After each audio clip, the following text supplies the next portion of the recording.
Mr. President. Senator from Hawaii. Thank you, Mr. President. For the last week, we've seen chaos and dysfunction in the House of Representatives as they try to come up with a single bill to fund the government, to avert a shutdown. We're now 9 days away from a lapse in funding, and even though it is their responsibility under the Constitution to originate an appropriations bill, they've got nothing. They have no plan to pass a bill that can be signed into law. And I want to be really clear about this, because when we had this debt ceiling fight earlier in the year, the bar was lowered so much for the House of Representatives that passing anything was considered a legislative victory. And all the political pundits and newsletters out there were lauding the House of Representatives for passing a legislative vehicle. Not one that could pass, not one that was well thought through, not one that was bipartisan, not one that was on its way to the president's desk, but just like passing something is like a huge victory. And I was irritated back then, because if Chuck Schumer passed something on a partisan basis that couldn't be enacted by the House and wasn't going to be signed by the President of the United States, nobody would be giving him credit. The point here is to make a law. The point here is to make a law. But they haven't even cleared the bar that was so low in the spring that even if you pass something that's largely symbolic, you've united your caucus and you've shown you can legislate. They have not. They have not shown that they can legislate. But let's be clear, the consequences in the next 9 days are dire. A few of my colleagues on the Senate side stopped us from being the legislative body that we ought to be. So let's back up a second. Every year at the end of the year, we usually pass an appropriations bill. It's called an omnibus. It takes all 12 individual appropriations bill and piles them up into one. And everybody gets very irritated because it's so much, right, that it's difficult for a legislator to sort out what they like about a bill, what they don't like about a bill. It's hard to do amendments.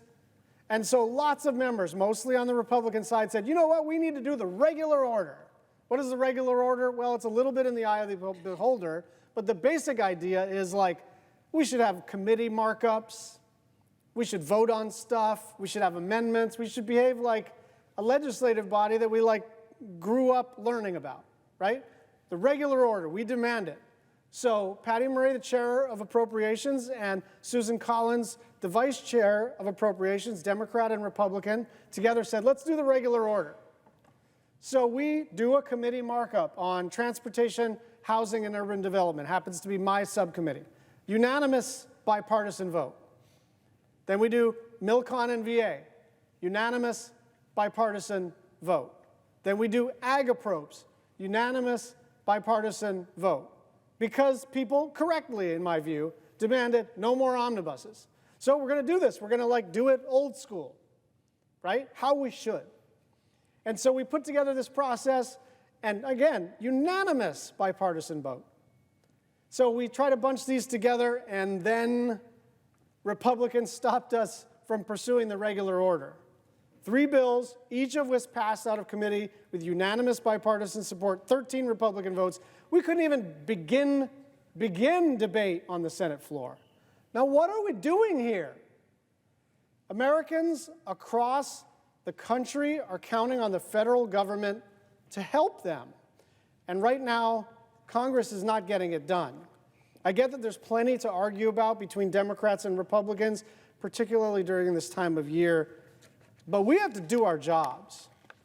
Americans impacted by disasters are the ones that are most desperately in need. That includes the people on Maui who are just beginning the recovery process from last month's devastating wildfires, but also people in states across the country, in Vermont, in Florida, in California, in Texas, and many other states. In each case, the need for recovery are so big that the local, county, or state can't manage the recovery. That's what it means when the president declares a national disaster. It sort of just means it's a really big disaster, but at a technical level, what does it mean? It means that this thing is too big for county government.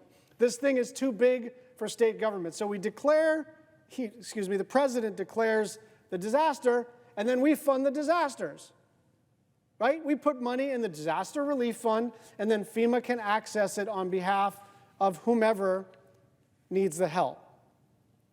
As it stands, without Congress providing additional funding to federal agencies that are working to respond to these disasters, aid to communities will dry up.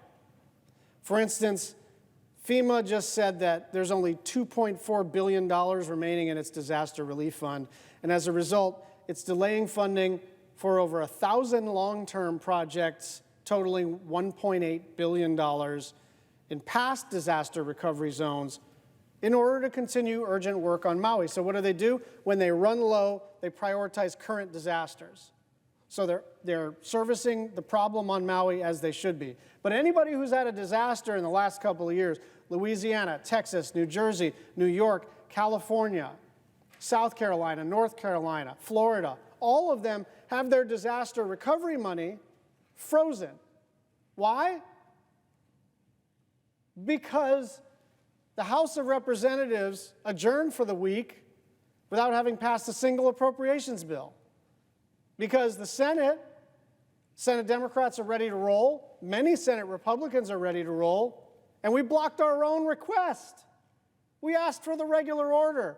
We did the regular order, and then they said, actually, no, let's not do that.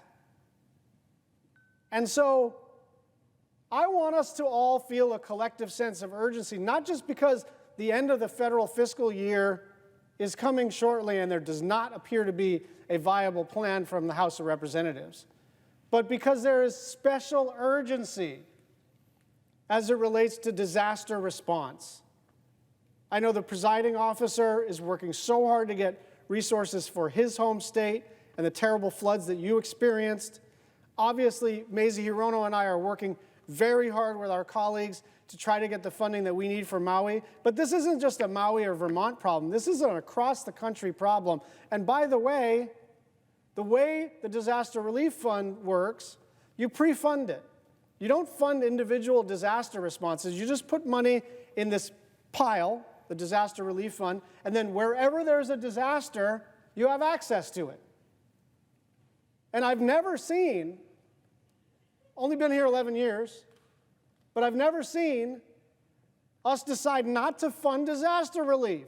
Let's fight about everything except whether or not our fellow Americans get the help that they need from the federal government. This is one of the core responsibilities of the federal legislature. This is one of the core things that we have to do, not just as a matter of public policy, but morally. What are we here for other than to help our fellow Americans when they are in desperate situations? And in Hawaii, in West Maui, you have hundreds of kids still not in the school. You have an elementary school that was destroyed. You have sewer and water treatment facilities that have been not destroyed but deeply damaged. You have Lahaina Harbor that is not operable. You have telecom services that are not operating at full capacity. You have roads that are trashed, and that is to say nothing of the 1,800 homes burnt to the ground, 2,200 structures. 2,200 structures. Very likely between 100 and 200 dead. We have to stop messing around here. I have been known to be partisan sometimes. I have been known to get into it with my colleagues on the Republican side. But part of the beauty of the American system of government, when it works, is that you can fight about all the stuff that you're supposed to fight about and not fight about the stuff that you're not supposed to fight about.